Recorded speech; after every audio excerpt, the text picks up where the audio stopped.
I have a hard time finding that if my government is unwilling to stand up for an 8-year-old girl who was abducted, brutally raped, and bludgeoned to death with a hammer, who are they willing to stand up for? Each year across Canada, dozens of innocent Canadian children and youth are raped and murdered across the country. And while the vast majority of the perpetrators of these heinous crimes are caught, arrested, and at least notionally brought to justice, what happens when the cameras stop rolling? What's the truth about how this country actually treats child murderers? It's happening more and more. They're letting people out of jail, pedophiles that should never be out, murderers that should never be out. They should be fighting for our children and not just letting them die. My name is Aaron Gunn, and this is Politics Explained.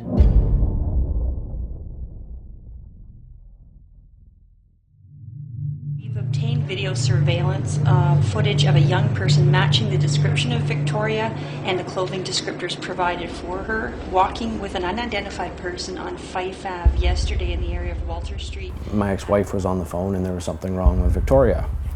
And she said, she informed me at about 25 after 6 that Victoria hadn't made it home from school yet and she thought she was missing. So right from then, it was just try to get a grip on myself, and found out that there was really nothing we could do other than sit and wait. And I didn't want to do that. And I basically left Terra's that night, about 7:15, and I searched for my daughter through Woodstock. Starting that night, I didn't rest my head again until Saturday afternoon at 3. I just couldn't stop looking. That's basically how my night started and my search started. And how long was the period from that point to when you had any information at all? Like kind of A few days later, they came out with a composite sketch, and then there was just not silence. You knew there was stuff going on, but it wasn't till May 19th that I found out 2 people had been arrested and charged with murder. Guelph is about an hour's drive east of Woodstock. Police were led here by one of the accused, TerrilynnMcClintock. She's told investigators this is where they will find Victoria Stafford's body. McClintock never lived here, but her co-accused, Michael Rafferty, did. Sick. Stay back. Any comment, Michael? Your dad's meat, mother. Back up, folks. Back off. Everybody back off this man right now. I took a big gulp because what had just been said, but at the same time, I don't see any pictures or anything, so maybe it's all a hoax. Maybe Tori's still alive, you know, and I couldn't believe it until I had proof, and I got the proof. I wish I could take it back and hand it back to them and not, but I had to see it. It was my daughter, and I want to know for sure. On July 19th, just over 100 days since Victoria's disappearance, her remains were found by police near Mount Forest, Ontario. It was later revealed during autopsy that she was raped, severely beaten, and killed following repeated blows to the head with a hammer.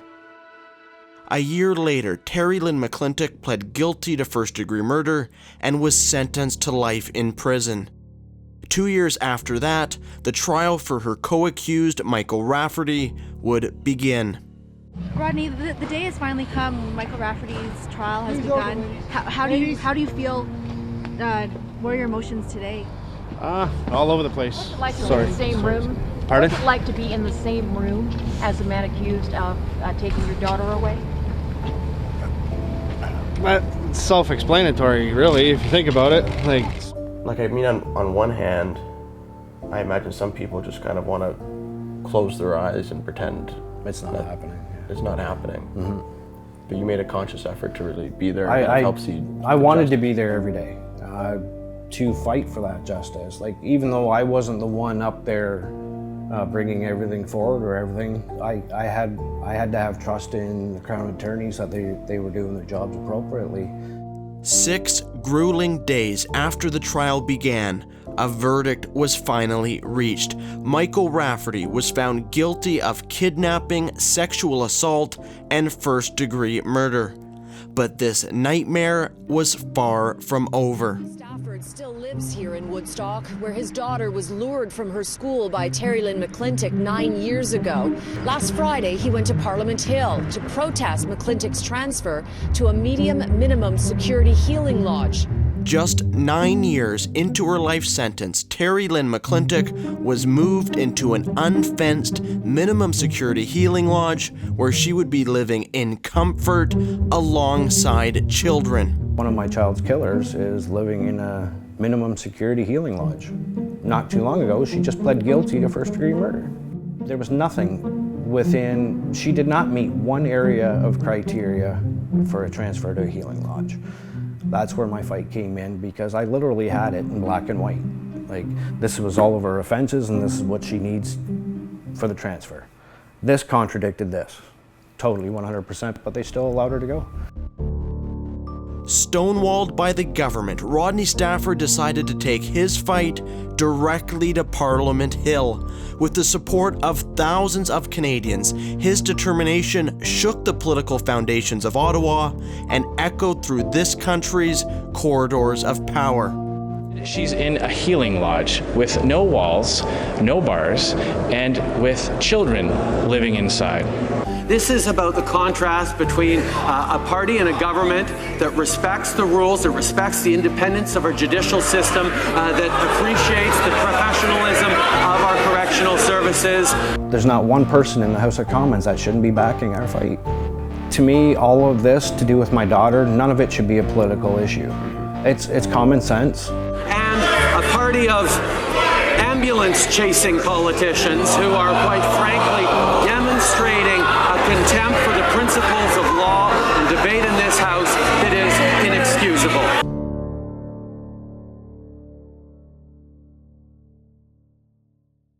I wanted to jump for joy and spread the word. Basically, what we've been pushing for the last 2 months became reality. She's back to where she belongs. Convicted child killer TerrilynnMcClintock is back in jail. One thing that I can't understand, and I feel like most people, because you said it's kind of just common sense, is there's this focus on rehabilitation, reintegration into society, which, you know, if you steal something from the store, or get in a fight or something like that, fine. But do you really think that should be the focus for child murderers? No, not at all. not in any way, shape, or form. In my opinion, take the life of a child, you spend the rest of your life behind bars. But the tragedy of Victoria Stafford and the subsequent mishandling of her killer is, regrettably, the norm and not the exception in Canada's justice system. Alicia was born naturally and very peacefully and did not fuss at all. We had moved to my parents in Niagara. We were all home that morning, and my sister went to school. She made me eggs for breakfast. I remember this day. Mom went to work, Dad went to work as normal, and then I went to work. And I didn't want to wake the baby, so that was something I didn't do. And then, so it was a shocking phone call, and then a rushed taxi ride home. Brenda arrived home to find her baby daughter dead in her husband's arms. Her husband, Wayne McBride, would later be tried and convicted for first-degree murder for the killing of his own daughter. And then there was some rumors that there was sex involved, and I didn't believe that either until my dad sat me down one day and said, you know, I have to tell you something, and it's true what, you know, you've been hearing. And so I guess through autopsy they confirmed that, and that was a big shocker. I had to move away, change my identity, and live a new life so that I could cope. So that's what I had to do. Of course, I was, you know, my family was at the court cases and friends that were, and we knew that he had gotten a life sentence. But in Canada, a life sentence doesn't actually mean the offender will spend the rest of their life in jail. A life sentence here means 25 years in prison. After the 25 years are up, the prisoner is then eligible to be released back into society on parole. This is the maximum sentence permitted in Canada. He received a life sentence for this crime, but life sentences don't really mean life in Canada. Can you kind of explain how that is? Yes, so a number of years he was inside and given escorted temporary absences, so was going to AA meetings and whatever, and that was all right. But then when it became unescorted absences, that's kind of when my radar went up. In 2011, 2 years after McBride was released on day parole, he was caught reoffending with illegal drug use, the hiring of prostitutes, and, quote, being involved in an unhealthy relationship. I believe he immediately hooked up with a woman with a child under 18, so that's a big red flag for a pedophile on life sentence. The other thing too is when he was charged, it was for murder, not for sex crime, but yet he was committing that while the murder happened. So because he wasn't charged with a sex crime, he isn't on any sex registry, sex offender registry, and a lot of people didn't know until his release in 2019. Although McBride had already breached his parole back in 2011, he was released again in 2019. When he was released, when I found out through the grapevine it was to where my mom lives, he was then allowed travel in an unsupervised area, which meant rural, which meant nobody knew which little town or the route of travel or any kind of responsibility. And I think it was pretty irresponsible. I mean, he is serving a life sentence. He's a child murderer, rapist, and yet they're letting him run free and God knows where. This dangerous and negligent pattern of releasing child murderers back into society with little to no supervision is all too common in Canada. This is 14-year-old Brayton Bullock. On March 9, 2006, Brayton was lured into the forest by an estranged member of his family. There, Brayton was viciously stabbed 13 times and left to die. But you have that feeling as soon as you entered the hospital that something was like bad. Then the two doctors come in and basically just looked at us and said, "Your son has gone." And it was like, "Gone where?" "Your son is no longer with us. Your son has passed." And it's the heartbreak, there's numb. In 2010, Nicholas Bullock was tried and convicted in the first-degree murder of his cousin, Brayton. But not long after, the unthinkable happened. The Ontario Court of Appeal ruled that police had failed to properly interrogate the suspect, and despite overwhelming DNA and other evidence, ordered a new trial. We didn't expect what was going to happen next. Nicholas Bullock walks out of court a free man, but says nothing after pleading guilty to manslaughter in the stabbing death of his cousin Brayton nearly 13 years ago. The judge sentencing him to 12 years, but giving the 29-year-old credit for time already served behind bars. For him to even walk the streets that I'm on, it just blows my mind away. Let alone the same day, the same time, right behind us. Not even 5 minutes. Out the door, all done.